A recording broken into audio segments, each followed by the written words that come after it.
Hay un vodevil en donde danzan y además danzan las sombras. Vas a ver de qué estamos hablando y cómo lo explica Eduardo Luque. Hay que recordar que este es Eduardo Luque el sábado de Eduardo Luque, pero lo más importante que nos va a explicar es que Moscú, que Rusia, se está poniendo los guantes de box. Ya se habla oficialmente de guerra. Rusia está en guerra, aunque el presidente todavía no lo dice públicamente, pero su portavoz habla de estado de guerra. También Eduardo Luque lo va a explicar. Y hablando de vodevil o de vodeviles, de estas farsas, hay un poema que nos envía, un fragmento, Eduardo, donde se dirige al rey Felipe IV. Se los voy a leer y, como siempre, al final Eduardo nos va a decir por qué lo escoge. Dice así: no he de callar por más que con el dedo, ya tocando la boca o ya la frente, silencio avises o amanece miedo. ¿No ha de haber un espíritu valiente? Siempre se ha de sentir lo que se dice, nunca se ha de decir, esto es muy importante, nunca se ha de decir lo que se siente. Soy Roberto de la Madrid y esto es Detrás de la Razón con Eduardo Luque el sábado. Comenzamos.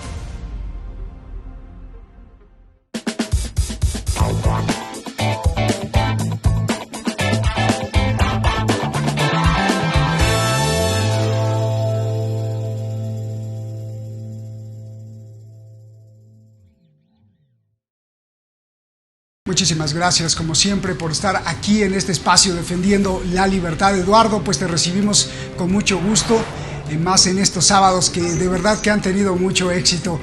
Vamos adelante, ¿qué nos traes? Sobre todo con esto de que Moscú se puso los guantes de box. Si lo puedes desarrollar y explicarnos, por favor.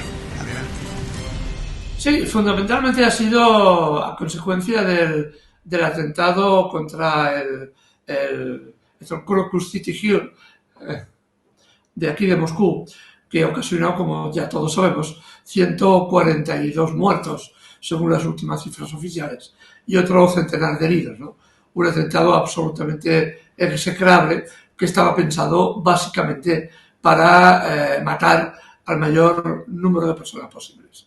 La primera idea que tenemos que tener clara, porque esto es un puzzle en la que poco a poco se van colocando todas las piezas y ahora comenzamos a ver ya un contexto global, qué es lo que había detrás y cuáles son las piezas que se han encajado, ¿no? Y cuáles son, digamos, los actores directos, los actores que lo financian y la inteligencia que hay detrás. Porque hay mucha, como dice el refrán aquí en España, hay mucha tela que cortar. Hay mucha tela que cortar. Lo primero que vemos es de que tenemos que hace aproximadamente 3-4 semanas, antes del atentado, hubo rumores, hubo una propuesta por parte de Moscú a Francia, concretamente, de entablar nuevas relaciones, diálogo político sobre la base del territorio ya ocupado en este momento por las fuerzas de Moscú y por las fuerzas de los combatientes de las repúblicas de Donbass y Lugansk, que no olvidemos que los civiles que vivían allá se han enrolado masivamente en el ejército ruso y están combatiendo desde el primer día.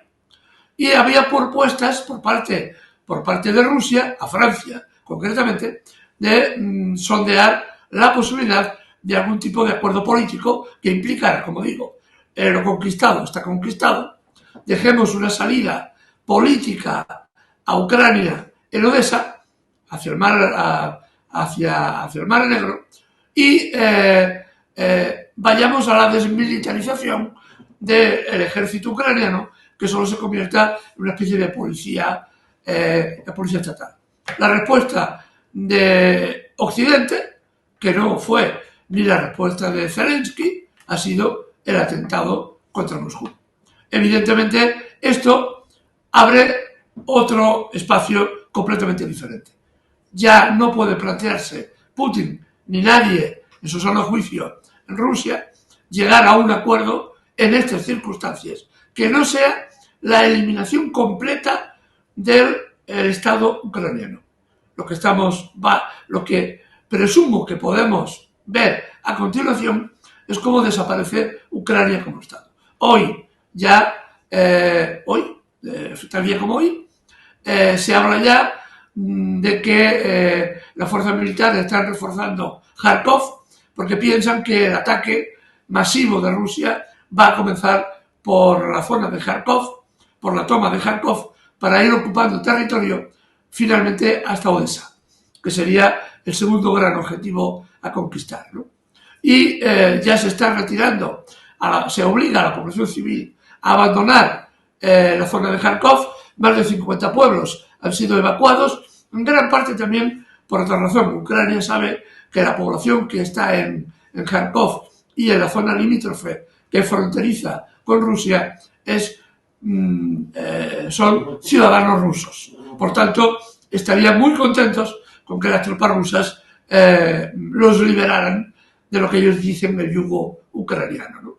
Así que lo que ha impulsado ahora a Rusia es a prolongar la guerra y hacerla aún más amplia, precisamente porque Occidente ha provocado un atentado enormemente dañino para la población rusa. Ellos pensaban que dividirían a la población rusa, que enfrentarían a unos grupos étnicos contra otros, cuando en realidad lo que han conseguido es el efecto contrario.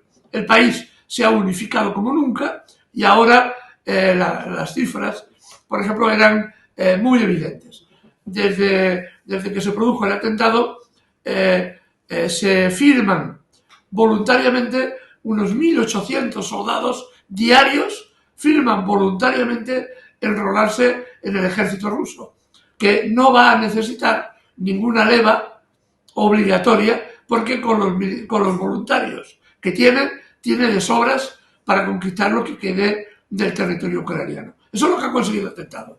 Lo contrario a lo que se presumía. Pero no se puede esperar mucha inteligencia de los políticos occidentales, que además, por lo que sabemos, son los que están efectivamente detrás de este terrible atentado. Solo recordar un detalle que ya sabemos, que no sabíamos el día mismo del atentado. El atentado se produjo un viernes.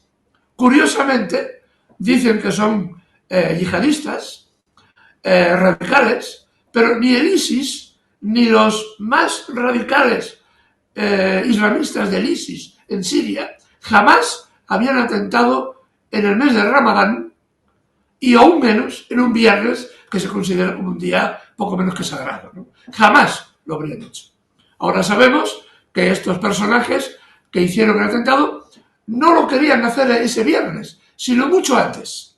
Querían hacerlo en mitad de las elecciones presidenciales. Y eso nos da también una pista de quién estaba detrás. No había un interés religioso, sino había un interés político por romper o cuestionar las elecciones que ganó más que sobradamente Vladimir Putin. Esta es la realidad que tenemos ahora. Qué comedia, y qué comedia tan trágica es la que presenta, pues sobre todo la OTAN, Occidente y Macron, que desde entonces se puso los guantes de box, no sé para qué, como para decir que le hace competencia a Putin. Recordamos, aquí hicimos varios programas. Y entonces yo te pregunto, Eduardo, esto de ponerse los guantes de box, pero ahora Rusia, es que ahora es hora, ya es hora, y el contraste de por qué Putin no habla de guerra, de estamos en guerra, pero sí su portavoz, el portavoz Peskov del Kremlin, el portavoz de Putin, sí ya como un funcionario de alto rango, habla de guerra, de que Rusia está en guerra. ¿Por qué este contraste, por favor?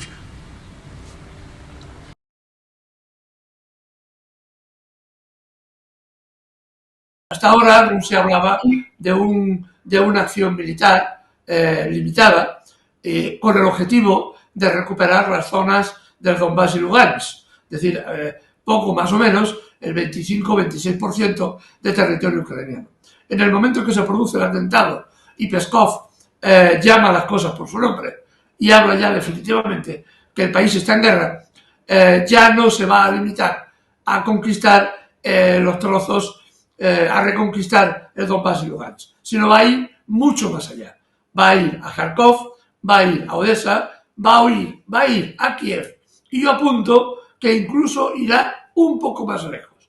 Irá y se parará en la línea que representa la ciudad de Lviv, que está cerca de la frontera polaca. ¿Por qué Lviv? Porque esa zona, Lviv, era originariamente, hace siglos, era polaca. Y en esa línea, que es una de las cosas que hemos comentado ya hace tiempo al inicio de este conflicto, esa línea, una línea imaginaria que ahora ocupa Ucrania, pero que reivindica por un lado Polonia, por otro lado Rumanía y por otro lado Hungría. Es decir, que reivindican trozos de la parte oeste de Ucrania que estaría limitada por la ciudad de Lviv.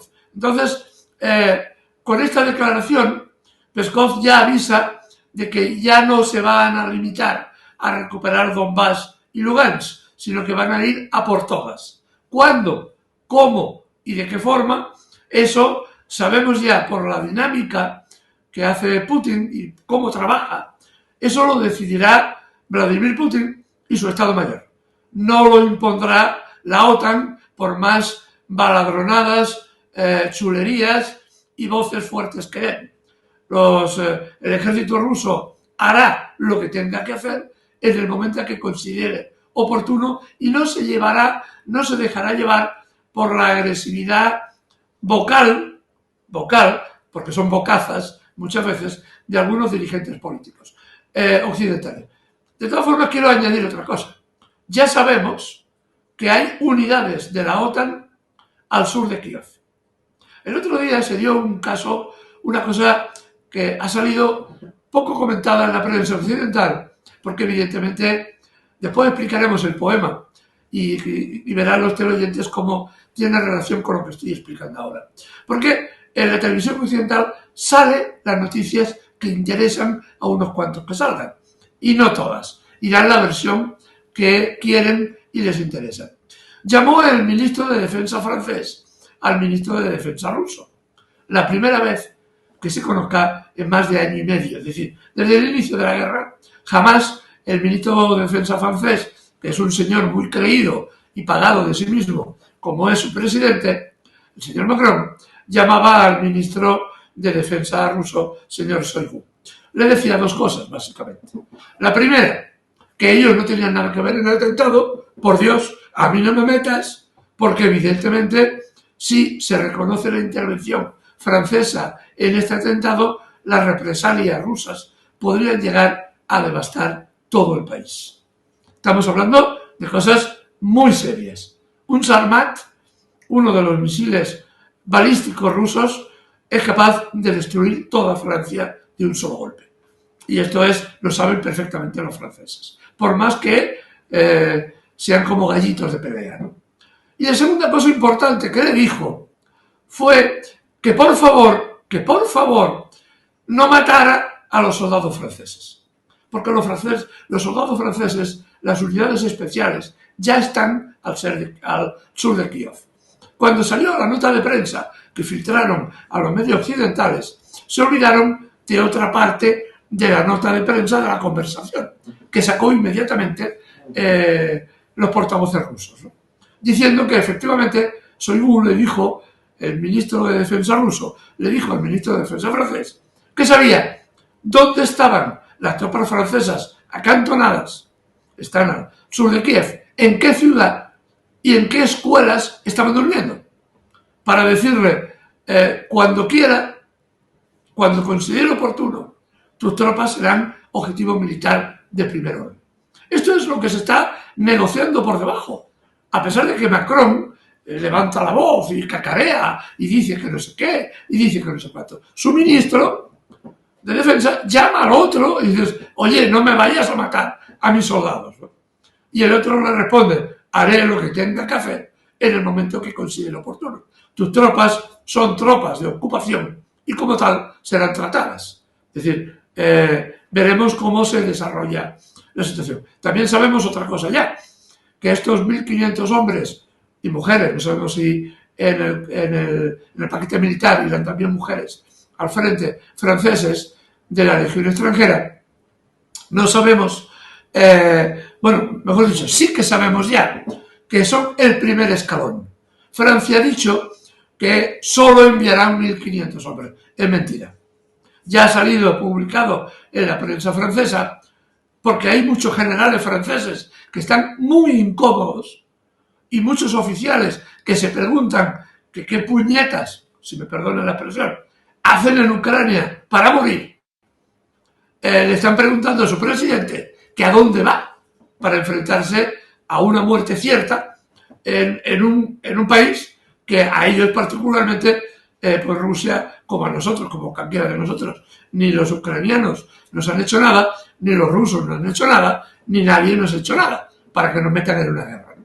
Eso también se lo plantean los oficiales franceses, que en definitiva son los primeros que van a ir a la trinchera.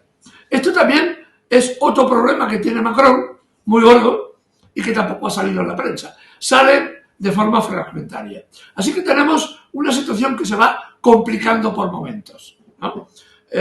Veremos cómo evoluciona el conflicto. Sabemos que Francia ya ha tenido unos 300 muertos, que no es poca cosa, pero eran mercenarios franceses, algunos venidos de África, otros de Asia, en fin, gente que se les trata no como combatientes, sino como criminales, porque evidentemente cuando tú vas por un sueldo a la guerra, te conviertes en un criminal, no eres un soldado, y no se le aplican, por tanto, las leyes humanitarias en estado de guerra, que es un poco una contradicción, ¿no?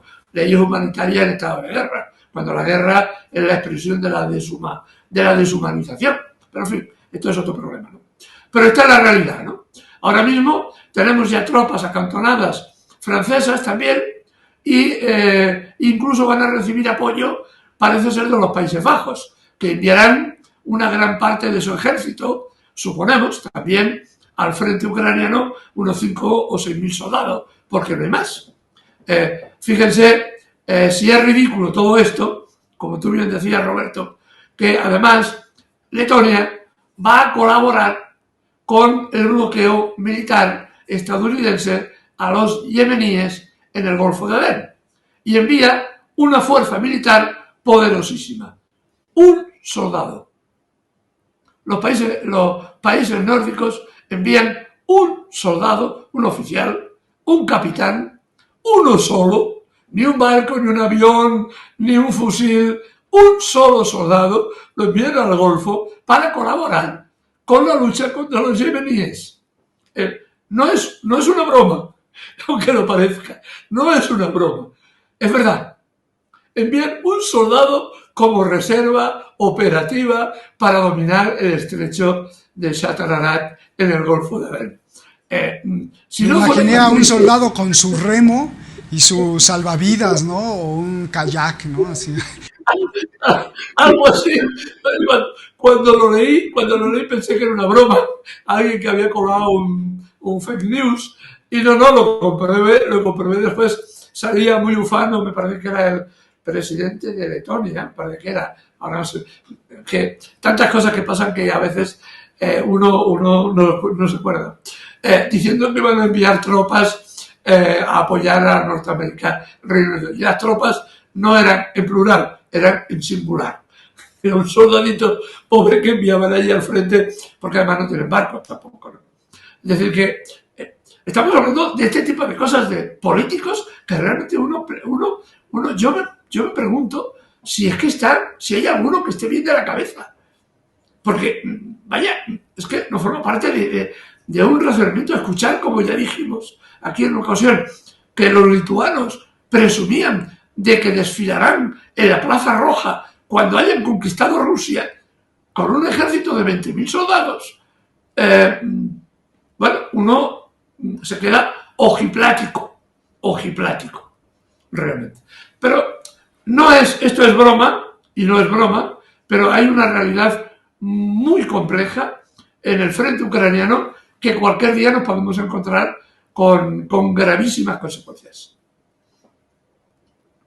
De hecho, se ha filtrado que Estados Unidos podría o está planeando ofrecerle a los hutíes de Yemen que pues los puede retirar de la lista de terroristas y grupos peligrosos o los más peligrosos del mundo, sí, pues ya por favor dejan de estar atacando los barcos en el Mar Rojo en protesta por la guerra que hace Israel contra Gaza. Entonces, sí, qué campanazos cómicos dan los políticos occidentales. Pero bueno, oye, Eduardo, ¿por qué hay un vodevil en Ucrania, en Kiev?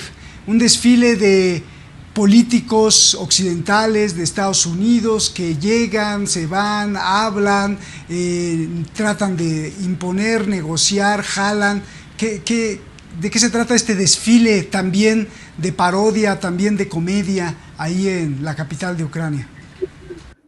Primero te explico también la importancia que tiene el tema de los hutíes y el tema de la propuesta de Estados Unidos.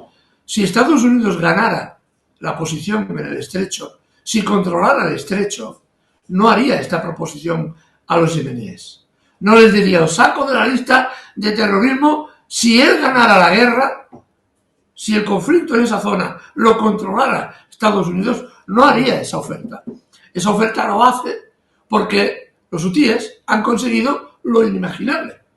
Que los barcos israelitas, ni los mercantes norteamericanos con bandera norteamericana, ni con bandera occidental, pasen por el estrecho. Cosa que sí hacen los barcos rusos y chinos. Los hutíes han llegado a un acuerdo con Rusia y China para permitir el paso libre y franco de sus barcos. ¿A cambio de qué? A cambio de que, y además con mucho gusto lo van a hacer los chinos, incluirán a Yemen en los BRICS en otoño del año que viene. Y esto es muy importante, porque la posición de Yemen es una posición estratégica en África. Es enormemente importante. Los yemeníes dicen, ¿cómo nos podemos desarrollar económicamente? Tenemos recursos naturales, tienen petróleo, tienen gas, tienen minerales. Es importante Yemen, no es poca cosa. Por eso quería ocupar la Arabia Saudita. Los yemeníes están diciendo, ¿cómo podemos desarrollarnos? ¿Quién nos puede ayudar? Y evidentemente China y Rusia. Por eso han firmado un acuerdo y por eso ahora Estados Unidos, que no puede con ellos, no puede militarmente, les ofrece quitarlos de la lista de terrorismo. Los quitó hace un año o dos, los volvió a poner. Es decir, que tampoco es que ganen mucho con esto, ¿no? Y esta es una de las realidades de lo que está pasando. Y el otro tema que me comentabas, que se me ha ido, era, ¿qué tema comentabas después? Este vodevil que nos indicas que hay, especie como de desfile de modas cómico, de comedia que pasan y desfilan los políticos estadounidenses, los funcionarios de alto rango que manda Occidente a la capital ucraniana. No es un vodevil, es algo bastante más serio. A ver, Zelensky tiene un problema. Bueno, tiene muchos problemas, ¿no? Pero tiene uno muy gordo a nivel militar, que se está quedando sin gente. Ha tenido que movilizar, como ya dije en otras ocasiones, unas 6.000 mujeres están ahora combatiendo en primera línea. No como auxiliares, ni como médicos, ni como enfermeras. No, como combatientes en primera fila. Desgraciadamente ya hemos visto múltiples vídeos de las trincheras arrasadas ucranianas con un montón de cadáveres de mujeres y hombres, todo entremezclado. Tiene este problema. Y además, ahora John Kirby, que pasó uno de estos grandes funcionarios de estadounidenses, que además dijo unas declaraciones increíbles el otro día, dijo, es posible que Rusia nos ataque nuclearmente con una bomba nuclear aquí en Estados Unidos. Señor que ha perdido completamente el oremus, en el sentido como se va a Ucrania y le dice a Zelensky, tienes que rebañar el plato. ¿Qué significa en términos militares? Que tienes que echar a la hoguera lo que te queda. ¿Qué le queda a Ucrania? En torno a 250.000 efectivos. Para eso tiene que movilizar niños de 17 años hasta hombres de 70. Tiene que meter ahí todo lo que haya, rebañar el plato, movilizar a esa tropa para exactamente para nada. Porque son tropas que evidentemente cada vez están menos motivadas, físicamente no están en condiciones, no están entrenadas, no van a ser preparadas, no van a ser armadas convenientemente y son pura carne de cañón. Así que Estados Unidos le está diciendo a Ucrania: tienes que echar todo lo que te quede en la hoguera para que te ayudemos. A ver si te podemos ayudar.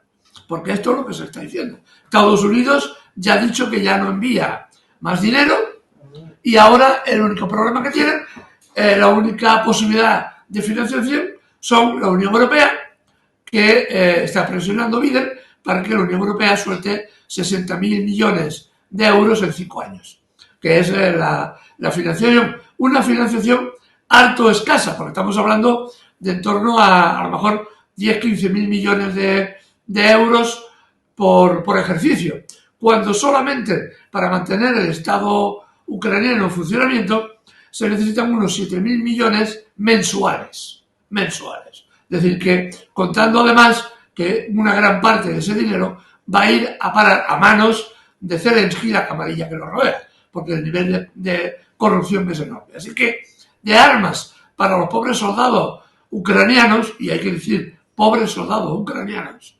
las armas van a brillar por su ausencia. Un dato a punto, también salió estos días.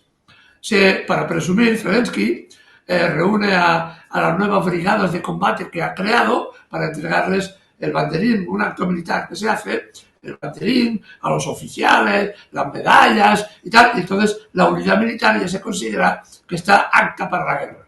Era la agrupación del Regimiento 35, que se tenía que destinar al frente de Avdiivka inmediatamente. Cuando se planteó su creación, se habló de un regimiento blindado. Un regimiento blindado es aquel regimiento que por su nombre tiene una parte de artillería, carros de combate y un gran número de vehículos blindados para transportar a las tropas y enviarlas al frente. Bien, cuando se entrega el banderín de combate a esta unidad ha dejado de ser una unidad blindada y se ha convertido en una unidad de infantería. ¿Qué significa?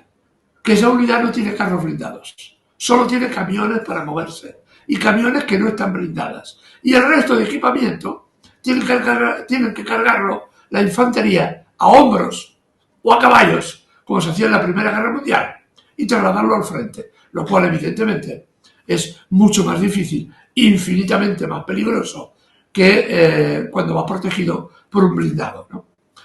Así que las unidades que se están creando ahora en Ucrania son unidades de infantería, porque el Estado ya no tiene dinero para comprar tanques, ni fabricarlos, ni vehículos blindados para proteger a la tropa, ni casi comida, porque ya tienen problemas hasta para poder dar de comer a la tropa en combate, ¿no? Así que el escenario es absolutamente terrorífico. Pero Estados Unidos ha decidido que Ucrania ha de resistir hasta el último ucraniano vivo. Y Zelensky, pues, está dispuesto a cumplir con las exigencias de Estados Unidos.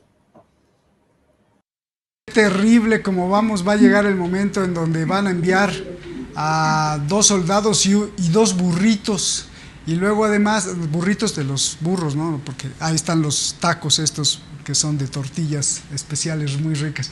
Bueno, pero sí, ¿no? Y cañones, ¿te acuerdas de ese chiste, Eduardo, de los cañones sin agujero, ¿no? Imagínate, a ese paso vamos. Pero bueno, fuera de broma, yo te quiero preguntar, es por eso que recurres al genio y al ingenio de Kino, ¿no? Que nos vuelves a mandar esta caricatura que vale la pena poner, donde dice, están listos para ir a la guerra, y ahí la ponemos. Están listos para ir a la guerra, y no, dice, yo quiero ir con mi mamá. Gran caricatura de Kino que ilustra justamente lo que tú estás diciendo. Se están acabando los soldados, se están acabando las ganas, la gente, los recursos y la vida. Qué triste. Regalito de Victoria Nuland, ¿no? Eduardo. Pues ya para acabar y para irnos hacia la conclusión, yo quisiera, si no hay nada más que agregar, que esto está, pues yo creo que muy, muy elocuente que lo traigas.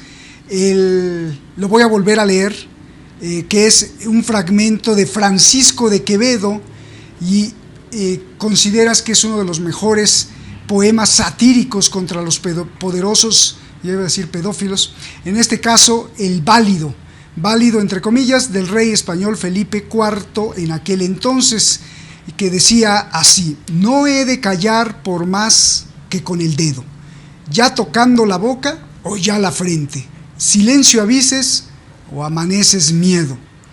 No ha de haber un espíritu valiente, siempre se ha de sentir lo que se dice, nunca se ha de decir lo que se siente.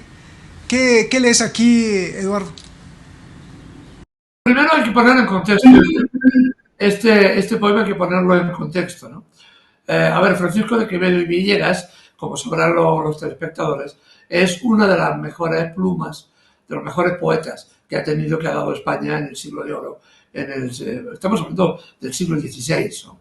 De hace unos cuantos años. Un hombre adecuado a su edad, a su tiempo, con una mentalidad pues, de la Edad Media, del Renacimiento, muy diferente a la nuestra, pero que tuvo el valor de escribirle al que era su jefe, al conde duque de Olivares. Los válidos en aquella época en España, el rey, eran señores que se dedicaban a la buena vida. Tenían su mujer, su obligación era tener hijos, con su mujer legítima y con las otras que pillaran por el camino. Y además tenían un montón de hijos bastardos, ¿no? Porque claro, se lo podían permitir, cosa que la mujer, evidentemente la reina, no tenía. Había un dicho en la época que se decía que las reinas no tenían tobillos, porque nadie podía ver a la reina de esta forma. Bien, pues este rey, Felipe IV, era especialmente más inútil que otros que hemos tenido, porque hemos tenido gran legión de reyes corruptos, inútiles, incluso alguno atrasado mental. Hay uno que llamaron Carlos IV el hechizado, del que estamos hablando, que tenemos sus retratos. Alguno que otro cazador que luego se caen de los elefantes, ¿no? También. Sí, también. Pero estos son más recientes. Estamos hablando... La cosa viene del antiguo, ¿eh? Ya se sabe que la cosa viene del antiguo. Pues bien, estos señores no gobernaban. Entonces se dejaban el gobierno a su válido, una especie de primer ministro. En aquella época era el conde duque de Olivares. El conde duque de Olivares era el jefe de Quevedo. Quevedo había hecho de espía para el conde duque de Olivares, etcétera, etcétera. Pero este hombre era un escritor satírico que no se mordía la lengua a veces, porque si se mordía la lengua se envenenaba de lo satírico que era. Y como vio que su jefe, conde duque de Olivares, se dedicaba a robar a manos llenas y llevaba la política española a un desastre, le escribió este poema, diciendo, claro, porque cuando oía alguna crítica, automáticamente el que escribía la crítica acababa en la cárcel. Le escribió precisamente este poema para decir que ya era hora que hubiera gente valiente que escribiera lo que está pasando. Y yo lo transpongo al tiempo moderno, porque estamos viendo, por ejemplo, cómo TikTok la están cerrando y cómo cada vez más nos están poniendo dificultades para explicar lo que está pasando en Ucrania, lo que está pasando en Gaza, lo que está pasando en todos sitios. Cómo la prensa nos intenta acallar continuamente y como cualquier día algunos acabaremos a lo mejor o a lo peor con nuestros huesos en la cárcel, porque estamos diciendo cosas muy feas, cosas que no gustan. La primera cosa que no gusta es que Zelensky, la Unión Europea, está apoyando a un dictador. El 31 de marzo se acabó el plazo para que Zelensky convocase elecciones. No las va a convocar. Ha metido a toda la oposición en la cárcel. Ha prohibido todos los partidos políticos de oposición. Eso es una dictadura. Y Europa está apoyando a un dictador. Esto evidentemente cada vez cuesta más decirlo aquí en España y en otros lugares europeos. Lo estamos viendo en Alemania, la gente protestando por la matanza en Gaza y cómo la policía alemana emplea formas extraordinariamente duras contra la población, machacando a la población. Y precisamente viene a cuento este poema precisamente por esa idea, ¿no? No ha de haber un espíritu valiente, siempre se ha de decir, siempre se ha de sentir lo que se dice, nunca se ha de decir lo que se siente. Es decir, nunca vamos a poder decir lo que pensamos. Siempre tenemos que callarnos y pensar que a lo mejor si decimos algo vamos a tener represalias. Esto es lo que viene a decir al final Francisco de Quevedo y Villegas. Este poema le costó 8 años de cárcel. 8 años de cárcel, que no es poca cosa. Salió de la cárcel y a los pocos meses murió. Porque evidentemente las condiciones de reclusión en aquella época eran extraordinariamente duras, ¿no? Esto es lo que estamos viendo en Europa. Europa va hacia la fascistización, a la conversión de regímenes democráticos en dictaduras cada vez más duras, amparándose en una supuesta democracia que incluso en un momento dado serán sustitutas. Porque cuando, por ejemplo, el secretario general de la OTAN habla de ir a la guerra, a este señor no lo ha escogido nadie, no lo ha votado nadie. ¿Cómo es que este señor está diciéndome a mí, a un español, que tengo que decir a mis hijos que vayan a la guerra? ¿Quién te ha votado? ¿Quién te ha dado autorización? Ni mi presidente de gobierno. La señora Ursula von der Leyen no la ha votado nadie. Y está diciendo que hay que ir a la guerra. Sus 7 hijos no irán, por supuesto, ni sus nietos. Eso ya lo sabemos. ¿Qué es lo que pasa en Ucrania en este momento, ¿no? La gran crítica, cuando puede criticar a la gente en Ucrania, porque la represión interna también es durísima, la gente habla de que los grandes hijos de los poderosos, de los que tienen dinero, están en la costa azul francesa, están esquiando en los Alpes suizos y están en la buena vida. Y los otros, los pobres, los que no pueden pagar el soborno de la frontera, son los que mueren de las trincheras y en los campos de combate, ¿no? Y esto es lo que nos está llevando a Europa, a una progresiva transformación de una democracia formal con muchas dificultades, porque al final acababan siempre mandando los mismos, a unas fórmulas dictatoriales que cada vez se asemejan más a una dictadura pura y dura. Por eso viene a cuento precisamente los versos de Quevedo en este momento, ¿no?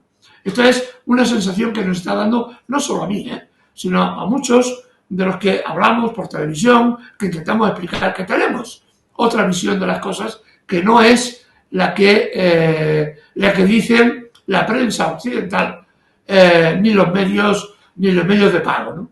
Y esta es un poco la realidad, y esto es por lo que yo ponía este poema. Y una reflexión más, ya la última, que es importante. Hay un debate interesantísimo por lo que representa, ¿no? Si realmente Estados Unidos va a arriesgar una guerra nuclear de destrucción asegurada con Rusia por defender Europa. Porque yo lo decía también, lo escribía el otro día en una revista, ¿no? Estados Unidos ya ha conseguido lo que quería. Ha conseguido que Europa deje de ser su gran competidora, ha pasado a una posición subsidiaria. Ahora Estados Unidos es el segundo país del mundo en exportación por paridad de pago. El primero es China. El tercero, cuarto ya es Estados Unidos. La Unión Europea, que es lo que pretendía Estados Unidos, pretendía relegarnos en esta línea, ya lo ha conseguido. Ahora se va a enfocar contra China y ahora lo que le pase a Europa es posible que no le importe ni poco ni mucho. Es decir, puede provocar una guerra europea que devaste al continente europeo, pero que quede Estados Unidos al margen de este conflicto. Pensamos que Estados Unidos en realidad está separado de Europa por el Océano Atlántico, el Pacífico lo separa de la costa china, está protegido por el norte por un país amigo como es Canadá y un país que no es enemigo como México. Así que no tiene el miedo ni la tensión de una invasión militar. Y esto es un escenario que estamos pensando que también se está negociando en este momento en las alturas de la OTAN. Ya veremos cómo va evolucionando el conflicto. Pues ya nos traerás más de los avances de este gran teatro que lastimadamente no acaba con aplausos ni risas o llantos del público, sino acaba con la muerte y la extinción. Europa, ahí donde les gusta pura y dura, que no se espanten, la dictadura como la que le quieren imponer a los pobres ucranianos. Y a este paso que vamos a hablar de Zelensky te van a decir que es antisemitismo, Eduardo. Y otra vez vuelve la caricatura de Kino. Los hijos de los europeos se tendrán que ir a la guerra, imagínate. Eduardo, pues muchísimas gracias por este sábado con Eduardo, y pues nos vamos con bombo y platillo. Gracias por traernos un poco de humor y una gran reflexión. Nos vemos, hermano. Hasta la próxima, un gran abrazo. Hasta la próxima.